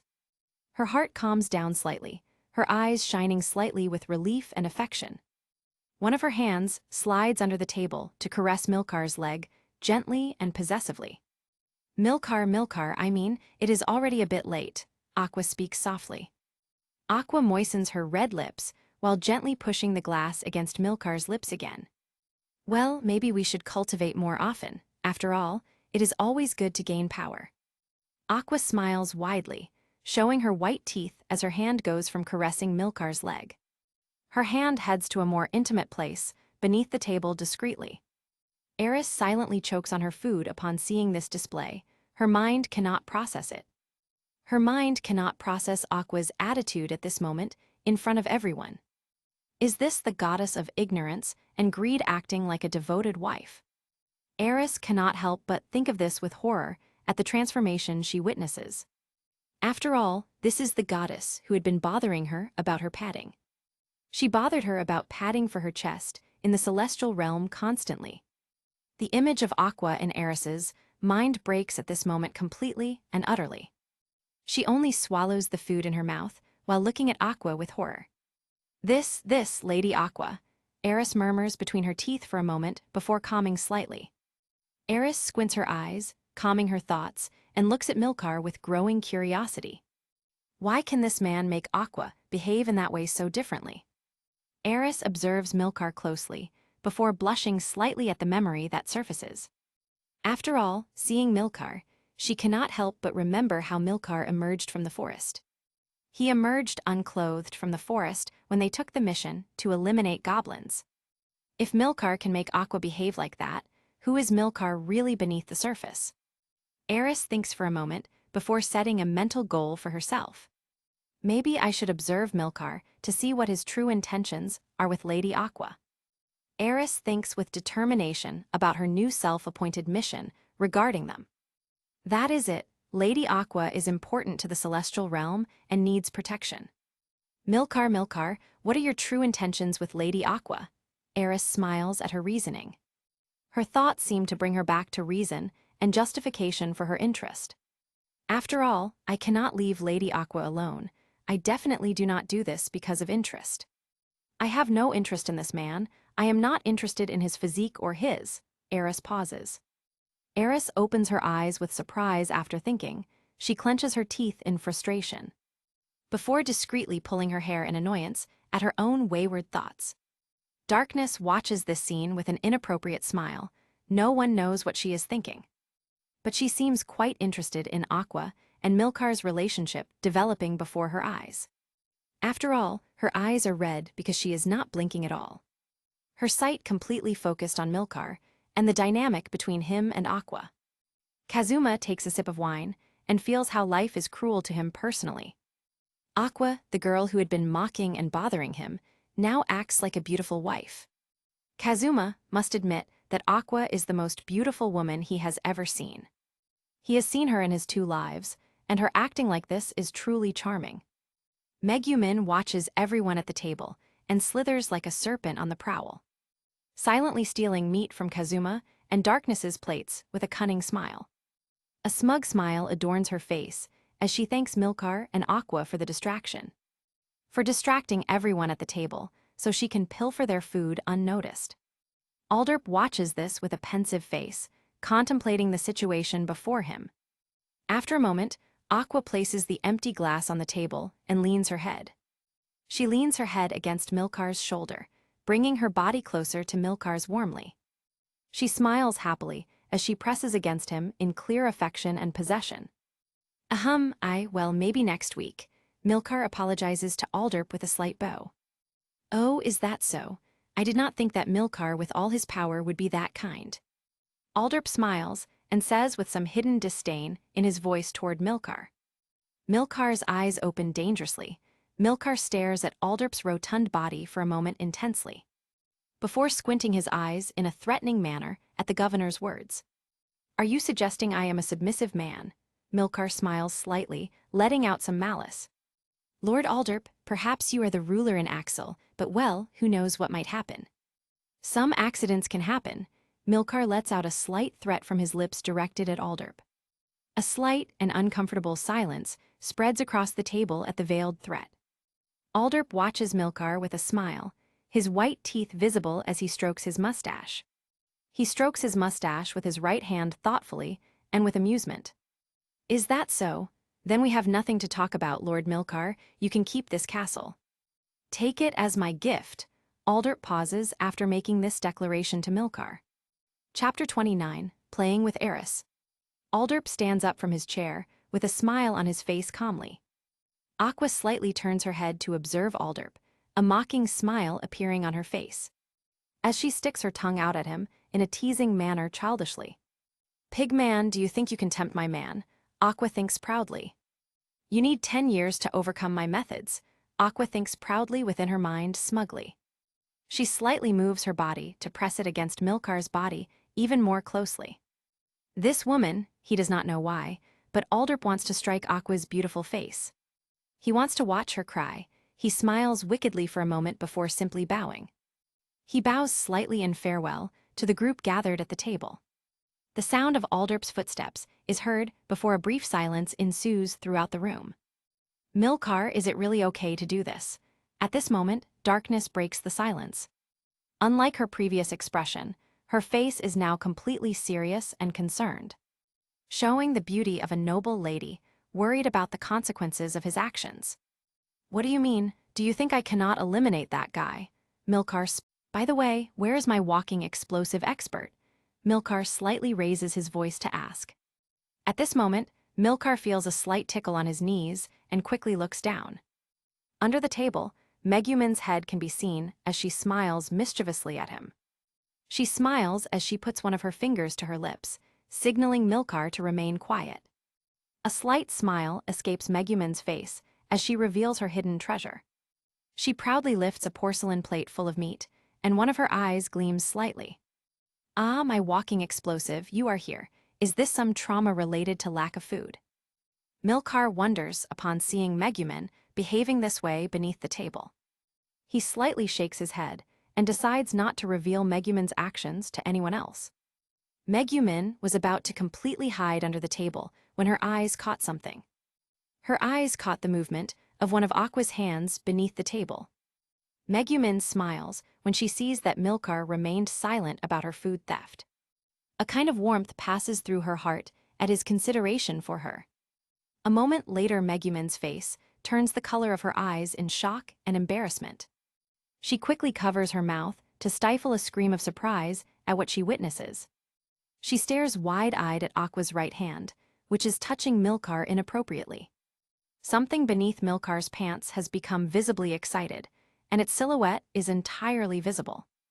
Megumin feels a slight chill run down her spine upon seeing this unexpected scene. What is that in Milcar's pants that Aqua is playing with so boldly? Clearly, Aqua is toying with it with delicate movements, and she seems to smile timidly. She whispers something in Milcar's ear as she continues her bold actions beneath the table. Milcar, Aqua, my innocence. Megumin processes all this in her mind frantically, as she slowly hides back under the table, trying to unsee what she just witnessed.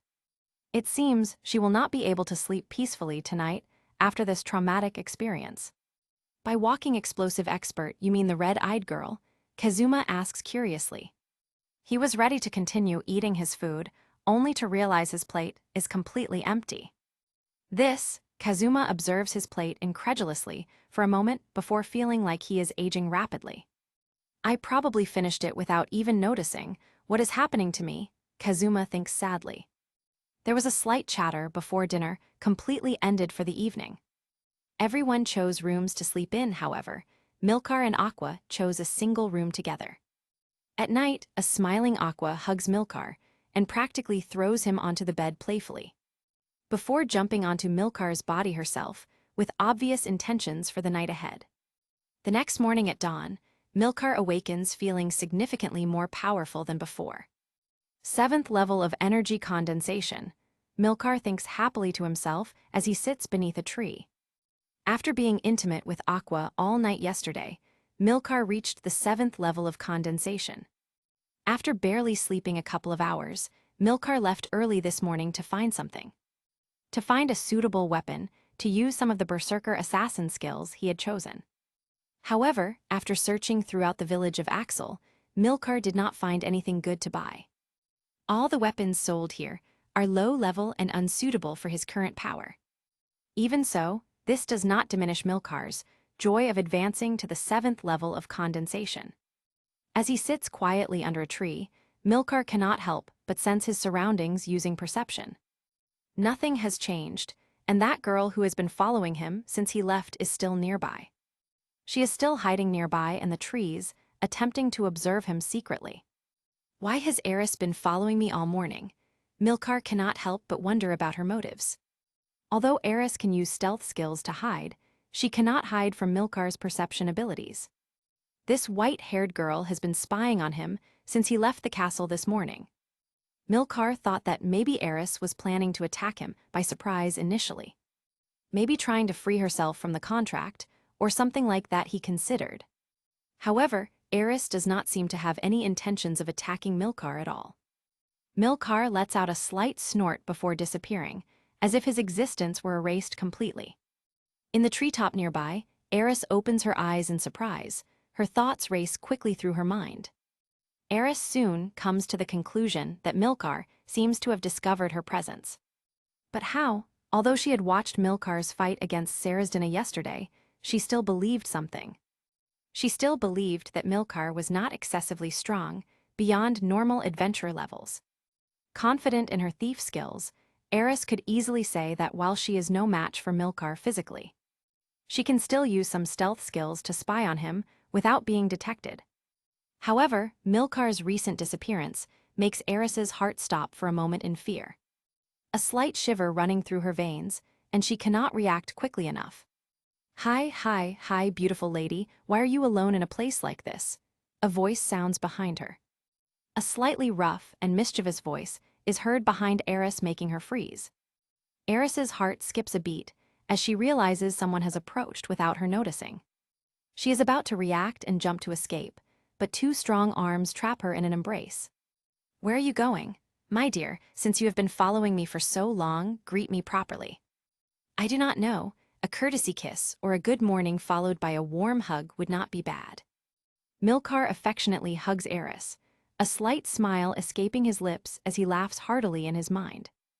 Eris quickly tenses all her limbs, her hair on her body standing on end instinctively. She tries to turn to face Milcar, but she cannot move in his firm grip. Milcar, you have to respect a goddess like me, you better listen to me. Also, what do you mean by greeting you properly? Milcar, I will give you time. I will give you half an hour to let me go. Eris raises her voice and threatens Milcar ineffectively. Her face completely flushed, her body trembling slightly at being held so intimately. But for some reason, she does not seem to be using all her strength to free herself. It is more like she is just playing along with his teasing behavior. Chapter 30, The Preparation. Let you go? No, Eris. Since you have been chasing me all morning, you will be my companion. You are going to be my companion for about an hour, Milcar says firmly to her. Quickly descending from the tree with Eris, in his arms securely held. Surprisingly, Milcar simply releases Eris, causing her to sit with her knees bent on the ground. Content censored for mature themes and intimate situations between characters. Chapter 32, Aftermath. After several hours, Milcar washed Eris's body in a nearby lake with gentle care. He patiently dressed Eris in the clothes that had been discarded earlier during their encounter. Not without first washing them, and kissed Eris on the forehead tenderly afterward. After being intimate with Eris, she reached the first level of energy condensation like aqua before. Eris could not bear the overwhelming sensations and fainted with a satisfied smile on her face. Now, Milcar has reached the 8th level of energy condensation through their union. Unlike before, when he could advance several levels, as he progresses to higher levels something changes. The difficulty of advancing in his cultivation also increases significantly with each new level. After bathing and putting on the blue clothes that Aqua had given him earlier, Milcar embraced Eris's body and lifted her in a princess carry before disappearing from the place. There were no inappropriate movements from Milcar as he treated her with respect. He calmly entered the castle and let Eris rest in her bed comfortably. Before leaving her room, not forgetting to cover her tired body with a white sheet. Milcar was about to prepare a meal with various ingredients when he noticed something strange. Something strange in the castle that immediately caught his attention and awareness. A bit cautious, Milcar extended his perception using his energy to see who is in the castle, only to realize that his entire group was peacefully sleeping in their own beds currently. Then, what is this strange sensation he is feeling throughout the castle? Milcar narrowed his eyes at this mysterious presence he could not immediately identify. With his cultivation level at the 8th stage, he could easily be considered powerful. He could be considered one of the 10 most powerful beings in this wonderful world currently. Defeating characters like Beldia would be easy for him at this moment without much effort. However, is there still someone who could make him feel this way, threatened or wary? Milcar narrowed his eyes at the thought of this possibility and who it could be. Who could it be? The Demon King, Vanir, or perhaps something that did not appear before? The feeling of danger in Milcar's heart disappeared after a few seconds mysteriously. Milcar glanced at the ceiling for a moment before licking his lips with some impatience. Then, Milcar looked at the door not far from him with anticipation. The next moment, a knock came from the main door where Milcar had been looking. It was no surprise to him. Thanks to his keen perception, he could easily tell who was visiting. Milcar quickly opened the door. A familiar woman stood there, Luna, with her bright yellow-orange hair. "Lady Luna, it's been a while," Milcar said with a smile. Luna returned the smile and gave a slight bow before handing Milcar a letter. "It's from Governor Alderp, Mr. Milcar. Please be careful, this could be important," Luna said, her tone serious, though there was a hint of envy in her gaze. This young adventurer had already gained the favor of Governor Alderp Alexi Barnes. Alderp had sent Luna, a trusted guild member, to personally deliver the letter. Before Milcar could respond, Luna leaned closer, lowering her voice. "In a few hours, there will be an auction for rare items in Axel City. Many important people will attend. If you have some money, this could be a good opportunity to find high-level weapons," she said, offering the information with a hint of charm. Milcar, who had anticipated some mischief, reacted quickly and playfully tapped Luna on the shoulder, surprising her. She stumbled slightly but recovered quickly, her expression a mix of shock and frustration. Before she could react further, Milcar guided her gently aside and closed the castle door, keeping a calm but firm demeanor. "Do you think you can act so boldly in front of me? Who do you think I am?" Milcar said, feigning mild anger while keeping his eyes locked on hers. Luna, realizing the gravity of the situation, froze. She had only been following Alderp's orders, trying to gain favor for herself. Now, she was unsure how to proceed. Suddenly, from among the castle grounds, a woman with an elegant hat, a blue suit trimmed with gold, and 2 guards appeared. "Enough, I've seen enough," the woman said sharply. Her stylish outfit and composed demeanor commanded attention. Milcar relaxed slightly as the woman approached. He recognized her immediately, Sina. Memories of her previous actions came to mind, but this time she was here on Alderp's orders to intervene. "Sir Milcar, We apologize for any trouble caused by this woman, Sina said, giving Luna a disapproving look. Luna, relieved to be spared further confrontation, could only remain silent, her face betraying both shame and confusion. Sina continued, Governor Alderp anticipated that many would be drawn to you because of your reputation. Let this be an example, she said, handing a document to Milcar before quickly leaving with her guards. Milcar studied the paper briefly, torn between curiosity and caution. Before he could act, he heard Luna quietly sobbing behind him. Turning around, he saw her kneeling, her face hidden in her hands. A wave of compassion washed over him. Milcar tore the paper into pieces, letting the wind carry them away. You don't need to worry about that, he said gently, placing a reassuring hand on Luna's head. Everything will be all right, he added. His calm presence helped Luna compose herself, giving her a moment to breathe and feel safe again. Luna was about to bite Milcar's hand, but the warmth of Milcar's hand made a slight current of warmth fill Luna's body. Her previous terrified and scared attitude, ready to beg for her life, fades away. Her face becomes slightly more relaxed, and her body seems to enter a state of relaxation. Luna looks at the green grass in the distance for a moment before feeling slightly calm. She can't help but smile and unconsciously push her head against Milcar's palm. Milcar was thinking about what exactly he should take to the auction Luna mentioned. Maybe he could bring a few million heiress, but Milcar is slightly confident that the money he has won't be enough to win any item at that auction. HMPH, haha, Luna, what if I ask the guild for a loan? I mean, nothing serious, just a few million heiress, Milcar asks in a slightly trembling voice. He doesn't know what Luna might answer. Instead, Luna seemed to be enjoying a massage with her eyes closed and a satisfied expression on her face.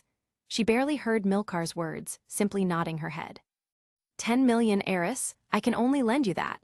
Luna smiles after speaking. She doesn't open her eyes and continues to push her head against Milcar's palm. Seeing Luna in this state, Milcar quickly reaches several conclusions in his mind. A sly smile spreads from ear to ear as he pets Luna's head with more fervor. HMPH, Milcar, Mr. Milcar. Only 20 million. Luna lets out a slight contained moan while murmuring with a blushing expression. However, this money is not enough for Milcar, who places his other hand on Luna's head to start petting her entire head. 30 is the limit, Mr. Milcar. Mr. Milcar, please, only 30 million. Luna seems to have reached her limit. Her face turns extremely red. She lets out slight moans from time to time and breathes heavily. Her two large breasts move from left to right, making her cleavage more exposed. Deal, Milcar smiles. After a moment more, Milcar returned to his castle for breakfast. At this moment, sitting on the grass with an expression as if her husband had abandoned her pregnant, Luna looks at Milcar's castle with resentful eyes. Why? This question crosses Luna's mind as she slightly touches her head. Why did it feel so good for Milcar to pet her head? Luna's ears and neck turn red when she thinks about this. She can't help but lick her lips with some resentment and hope. She fixes her clothes and hair so that she no longer looks like she spent the night in some man's bed. Her slightly bright eyes turn a bit dangerous when a determined glint passes through them. Would Milcar accept another 10 million heiress as a loan in exchange for a few minutes of petting? A slight smile appears on Luna's face as she considers this possibility. A moment later, she surprises herself with her own thoughts and can't help but open her eyes in surprise, feeling that something is wrong with her mind. Chapter 34, Darkness. Several dozen miles away from Milcar's castle. Enough, HMPH. It was never enough. Mr. Kaiuya, if you continue with this, your people, friends, and girlfriends will only be massacred by my rainbow kobolds. A red kobold with bright blood-colored scales, bull horns, and a body of steel muscles watched the blonde boy in front of him. My muscles are torn, my strength is leaving me, my power is fading, only my goddess is with me. There's nothing left to fight for, nothing left to live for. Kaiuya, with half his body completely battered and beaten to the point where his flesh was peeling from his bones, took a step forward. Lady Aqua, please guide my way, Kaiuya shouted with determination, raising Graham in his left hand to point to the sky. The dark, almost blue power covered with a slight touch of darkness enveloped the sword. Dark clouds began to cover the sky, and thunder started to fall. Kaiuya observed this scene with a joyful face.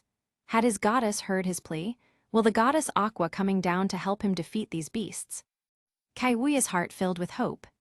Pardon me, what the hell are you talking about? Heh, Mr. Kaiuya, it seems I hit you too hard. The red kobold laughed heartily. After all, one of his brothers, the yellow kobold, is the scientist who researches magic for the Rainbow Kobolds group. A moment ago, the yellow kobold made a small potion to attract a storm and test some things. Trash, you'll never understand the divinity of Lady Aqua, Kaiuya shouted indignantly as he took a battle stance. Clash. There was a powerful collision, the shockwave generating strong winds around Kaiuya and the red kobold. Several stones, rocks, and all sorts of objects weighing dozens of kilos were sent flying like paper. At Milcar's castle. Milcar, take this. While Milcar was preparing a double cheese hamburger, Aqua hugged him from behind with one of her delicate arms and with the other, put something sweet into Milcar's mouth. Not at all surprised, Milcar savored the candy sweet, unfamiliar material Aqua put in his mouth. The texture was soft as it came into contact with his tongue, a taste between chocolate and an unknown ingredient sweet. Extremely sweet, but without becoming cloying, making Milcar's body relax and his breathing become calmer. Milcar, have you tasted it yet? You have a sweet tooth. Aqua smiled happily seeing how Milcar seemed to enjoy the sweet. There was a slight silence as Milcar simply enjoyed the candy sweet, and Aqua rested her head against Milcar's back. Aqua's two hands hugged Milcar's torso with love, and she closed her eyes while resting one side of her head against Milcar's back. This, Milcar asked. However, Aqua simply remained silent.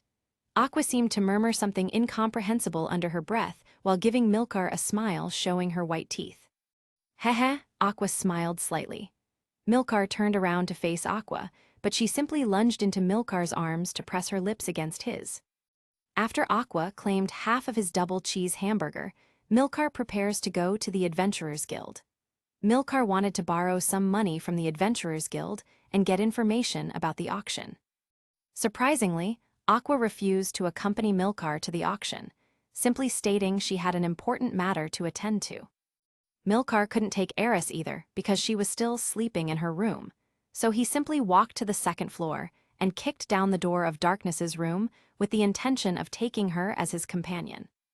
At that moment, Darkness was brushing her hair, dressed in sleepwear consisting of her underwear, which left very little to the imagination, and a transparent pink nightgown. Her fair skin, slightly exposed with a faint pink tone due to the nightgown, made Darkness's silhouette look tempting. That sleepwear almost seemed like lingerie. When Milcar kicked her door down, Darkness was about to scream, but Milcar hurried to grab Darkness's body with one hand and cover her mouth with the other. I respect your privacy by not entering your room during the night, but I reaffirm my authority as the owner of the castle by entering after 6 in the morning. Do you understand? A smile appeared on Milcar's face at that moment while holding the frantic Darkness, who struggled to break free. Milcar told her to quickly change as he wanted to take her somewhere. A moment later. What happened? Darkness wondered within her mind.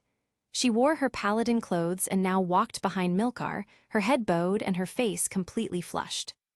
Although Milcar didn't see the most important parts, her semi-naked body was fully observed by Milcar's eyes. That wasn't the important part. The important part was that Milcar entered her room without asking for her permission. How could such a despicable man exist?